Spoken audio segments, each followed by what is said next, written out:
नमस्कार दोस्तों, मैं स्मित मिश्रा स्वागत करता हूं एक बार फिर से आप सभी का एमजेटी एजुकेशन में। दोस्तों, 5 भारतीयों को इस बार दिया जाएगा भारत रत्न। 2 की तो घोषणाएं इससे पहले हो चुकी थी, 3 और नए सम्मानित पर्सन्स को दिया जाएगा इस बार भारत रत्न, भारत का सर्वोच्च नागरिक सम्मान। तो क्या ये नियम बदल गया है? क्योंकि 3 तक ही अभी तक दिया गया था मैक्सिमम, इससे ज्यादा तो कभी दिया नहीं गया था। तो क्या नियम में बदलाव किया गया है या इसके नियम क्या थे, नियम थे भी कि नहीं थे, इसको हम लोग आज की वीडियो में देखेंगे। और साथ ही साथ में ये जो नई पर्सनालिटीज ऐड हुई हैं जिनको इस बार सम्मानित किया जाएगा, इनको देखेंगे। साथ ही साथ जो 2 इससे पहले भी सम्मानित किए गए थे, इन सब के बारे में हम लोग ब्रीफ में जानेंगे सब कुछ। साथ ही साथ भारत रत्न के बाद क्या सुविधाएं मिलती हैं, प्राइज मनी कितना दिया जाता है कि नहीं दिया जाता है, अगर नहीं दिया जाता है तो क्यों नहीं दिया जाता है, यह सब कुछ जानने वाले हैं आज आप इस वीडियो में, बहुत ही आसान भाषा में। तो चलिए वीडियो को लाइक और शेयर कर दीजिए। चैनल पर नए आए हो तो ऐसी और इन्फॉर्मेटिव वीडियो के लिए चैनल को सब्सक्राइब जरूर कर देना। शुरू करते हैं। अभी आप न्यूज देख पाओगे, चारों तरफ फैल चुकी है ये न्यूज कि इस बार 5 पीपल को दिया जाएगा, 5 व्यक्तियों को दिया जाएगा भारत रत्न। इससे पहले 2 की अभी तक घोषणाएं हुई थी। सबसे पहले तो एक की घोषणा हुई कर्पूरी ठाकुर जी की, बिहार के पूर्व मुख्यमंत्री थे। फिर लाल कृष्ण आडवाणी जी का नाम सामने आया। लेकिन अभी आज की डेट में न्यूज आई कि पीएम मोदी ने 3 और नए नाम अनाउंस कर दिए हुए हैं। ये 3 नए नाम दोस्तों हैं चौधरी चरण सिंह जी, पूर्व प्रधानमंत्री रह चुके हैं भारत के, और पीवी नरसिम्हा राव जी, ये भी पूर्व प्रधानमंत्री रह चुके हैं भारत के, और एमएस स्वामीनाथन जी, कृषि क्रांति के जनक थे।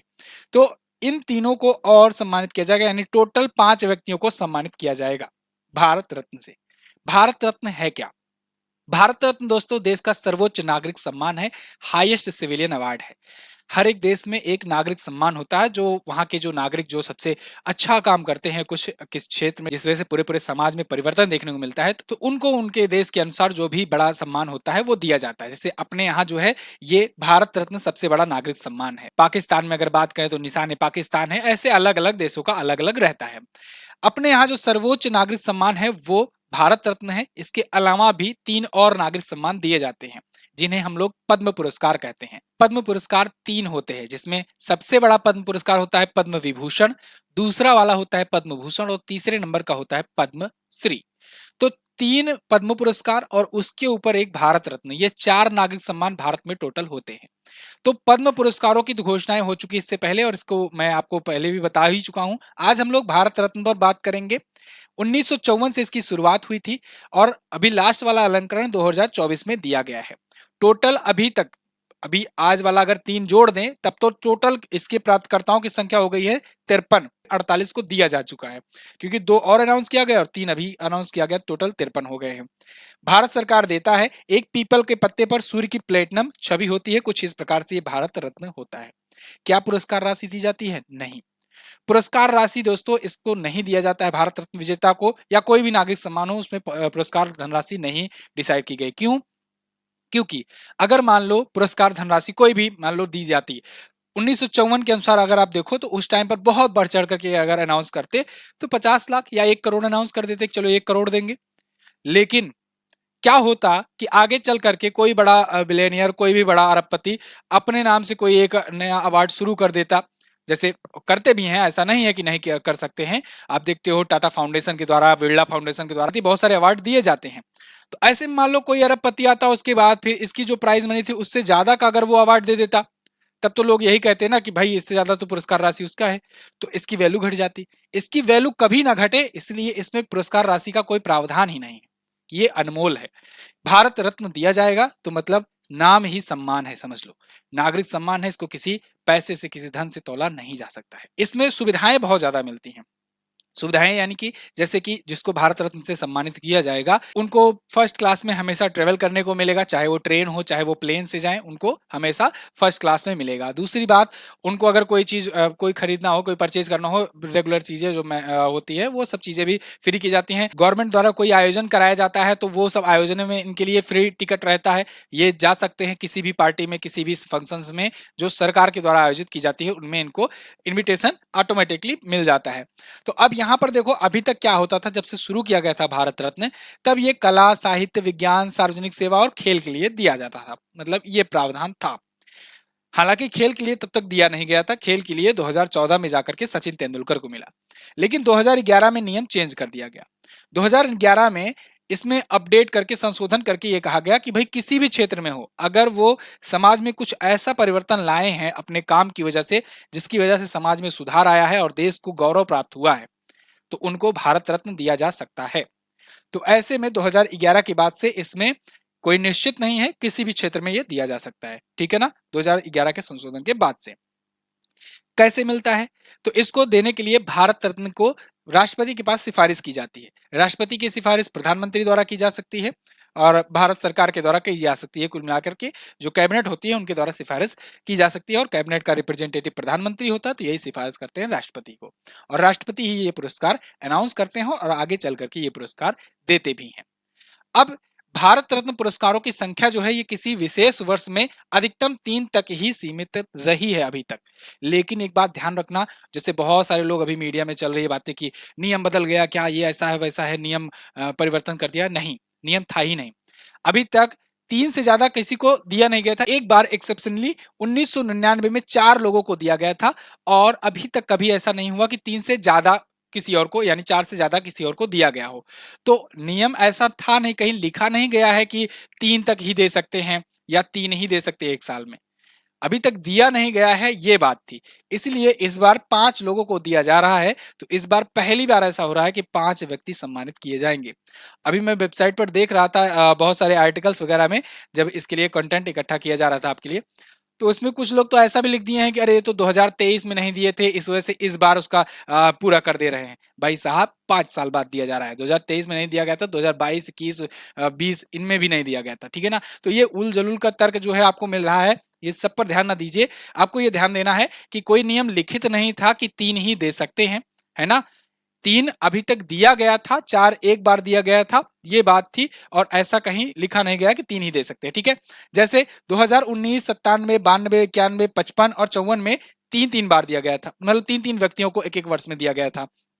इसके अलावा 2015, 14, 1, 98, 90, 63, 61 यहां पर क्या हुआ था कि 2 व्यक्तियों को दिया गया था और बहुत सारे ऐसी बार एक-एक व्यक्तियों को दिया गया। ऐसे कई वर्ष भी रहे हैं जब किसी को नहीं दिया गया, क्योंकि भारत रत्न की गरिमा भी तो बना करके रखनी है। ऐसा नहीं है कि अगर सबको बांट देंगे या बहुत ज्यादा लोगों को दे देंगे तो थोड़ा सा इसका महत्व कम हो जाएगा। जैसे पद्मश्री देखते हो आप, तो पद्मश्री नहीं याद करते हो, पद्म विभूषण याद करते हो या पद्म भूषण थोड़ा ध्यान में रख लेते हो। तो जब बहुत ज्यादा संख्या हो जाती है तो याद नहीं रहते हैं। ऐसे ही भारत रत्न की मतलब एक गरिमा भी बनाए रखने के लिए ज्यादा लोगों को नहीं दिया जाता है अभी तक। जैसा कि मैंने बताया कि अब इसको भी अगर जोड़ ले 5 वाला, इस बार वाला, तो टोटल 53 पर्सन है जिनको अनाउंस किया जा चुका है, मतलब कि अभी तक इनको दिया जाएगा, ये कंफर्म हो गया है। अब एक एक करके जानते हैं। देखो, लाल कृष्ण आडवाणी जी, ये बीजेपी के सीनियर लीडर रहे, यही इकलौते व्यक्ति हैं जिनको जीवंत ये दिया गया है, मतलब ये जीवित हैं और इनको भारत रत्न से सम्मानित किया जा रहा है इस बार वाले 5 में। बाकी इस बार वाले 5 में जो है 4 जो है इनको मरणोपरांत दिया जाएगा और ये जो है ये जीवित है व्यक्ति जिनको दिया जाएगा, सम्मानित किया जाएगा।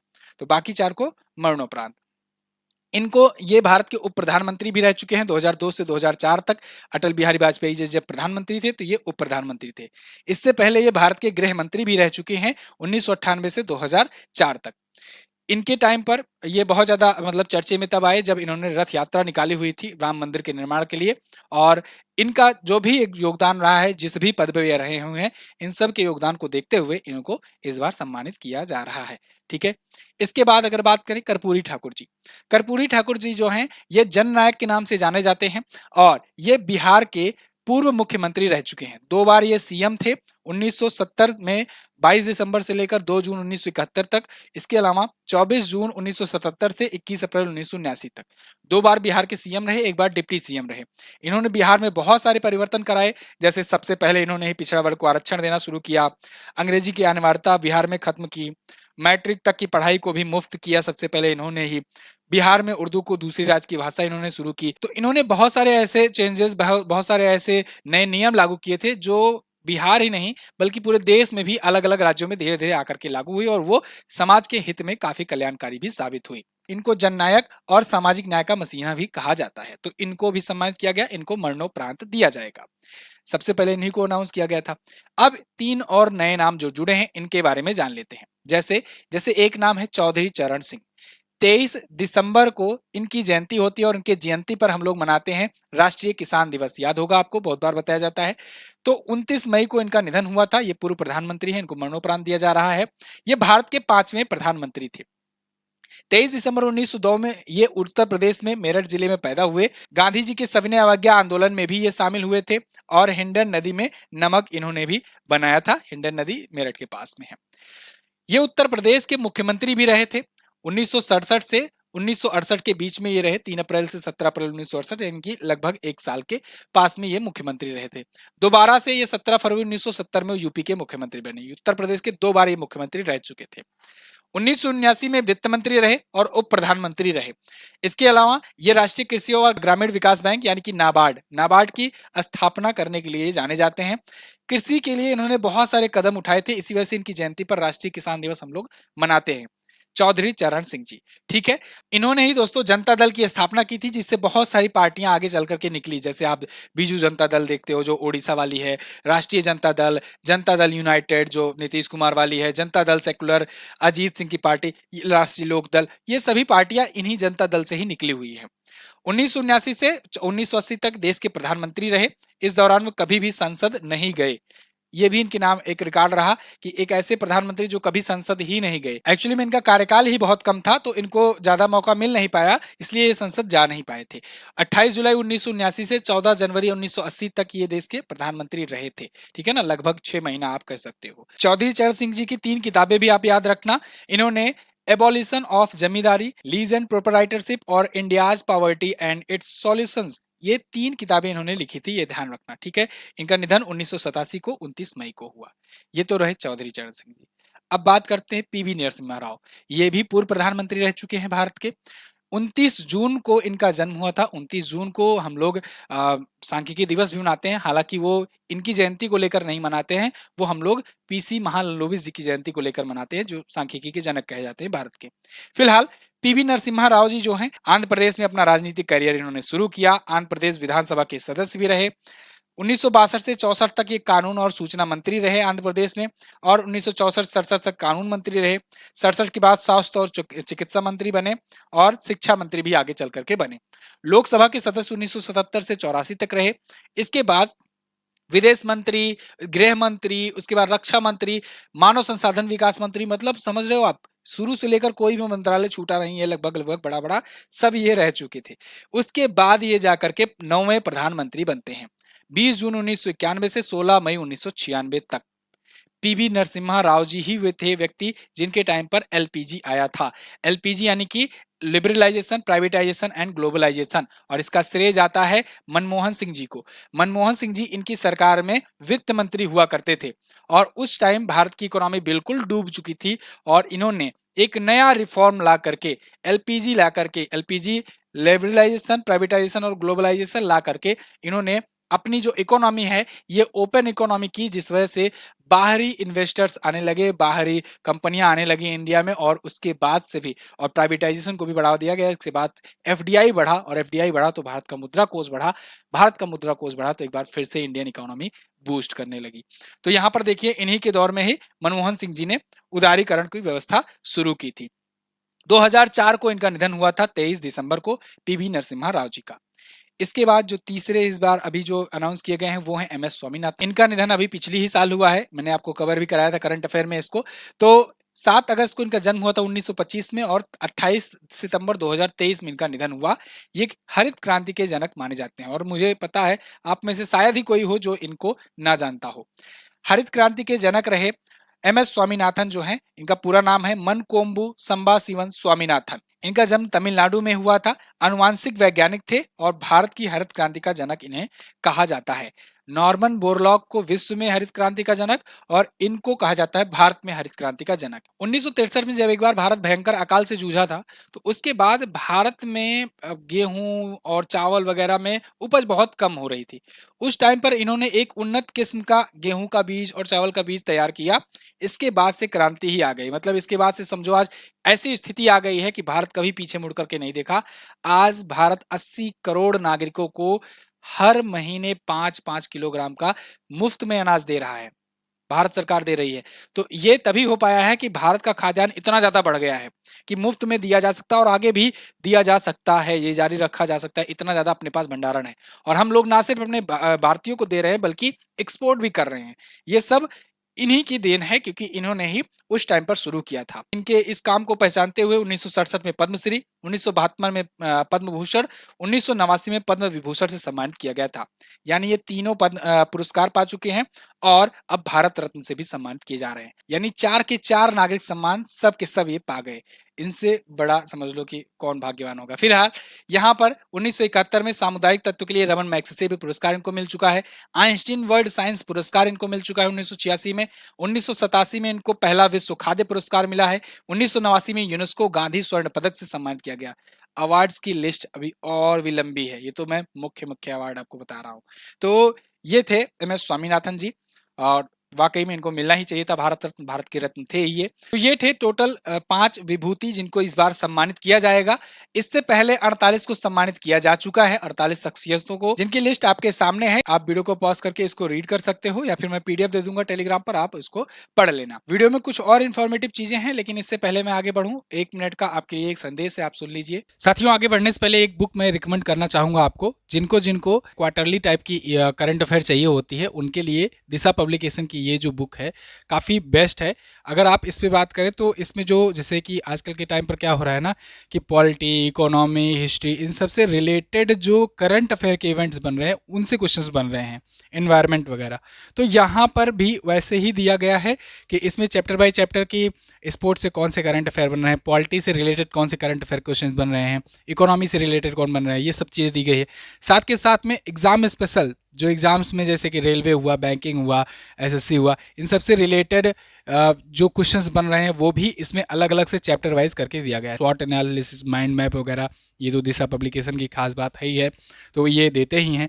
और आपके पिछले 6 महीनों के एमसीक्यू भी इसमें दिए गए हैं, जो एग्जाम्स में करंट अफेयर के बने हुए हैं। और स्टेट वाइज करंट अफेयर्स के भी क्वेश्चंस दिए गए हैं। स्टेट वाइज यानी राज्यवार जो भी जो टॉप क्वेश्चंस बनते हैं, एमसीक्यूज बनते हैं या फिर डिटेल्स बनती हैं, वो भी इसमें दी गई है। तो ये क्वार्टरली बुक होती है, और अगर आप इंग्लिश में करंट अफेयर पढ़ते हैं और इंग्लिश में करंट अफेयर की एक अच्छी बुक की तलाश कर रहे हैं, तो इससे बेहतर बुक आपको नहीं मिलेगी। इसीलिए मैं आपको दिशा पब्लिकेशन की हमेशा रिकमेंड किया करता रहता हूँ। लिंक डिस्क्रिप्शन में है, वहां से जाकर के आप इसे परचेज भी कर सकेंगे। रिव्यू वगैरह भी जाकर के देख लीजिएगा, अच्छे रिव्यूज हैं। अभी के लिए ये जो है मेरे पास, ये जुलाई से लेकर के सितंबर, उसके बाद फिर अक्टूबर से लेकर के दिसंबर तक की है। आप इनको भी ले सकते हैं। आने वाले समय में जो भी क्वार्टरली आएगी आप उनको भी लेकर के रीड आउट कर सकते हैं, 3-3 महीनों का। दोस्तों, 5 वर्षों के बाद इस बार भारत रत्न से सम्मानित किया जा रहा है। इससे पहले 2019 में सम्मानित किया गया था। तो जिनको जिनको सम्मानित किया गया था उनके नाम यहाँ पर हैं, जैसे प्रणब मुखर्जी जी, जो कि भारत के पूर्व राष्ट्रपति रह चुके हैं, भूपेन हजारिका जी और नानाजी देशमुख। इन दोनों को तो मरणोपरांत दिया गया था, लेकिन प्रणब मुखर्जी जी अब ये हम लोग के बीच नहीं है, लेकिन जब ये इनको दिया गया था, सम्मानित किया गया था, तब ये जीवित थे। तो ये थी हमारी वीडियो। आपको कैसी लगी है आप लोग कमेंट करके जरूर बताइएगा। ये 3 नाम है जो सबसे पहले सम्मानित किए गए थे। आपसे मेरा एक क्वेश्चन है कि कितने प्रधानमंत्री ऐसे रहे हैं जिन्होंने अपने ही कार्यकाल के दौरान भारत रत्न ग्रहण किया हुआ है? आप जो है कमेंट करके जरूर बताइएगा इसका आंसर। और हाँ, वीडियो कैसी लगी है कमेंट करके हमें ये भी बता दीजिए। अगर पसंद आई है तो लाइक और शेयर करना, और चैनल पर नए आए हो चैनल को सब्सक्राइब जरूर करना। Thank you so much. जय हिंद, वंदे मातरम।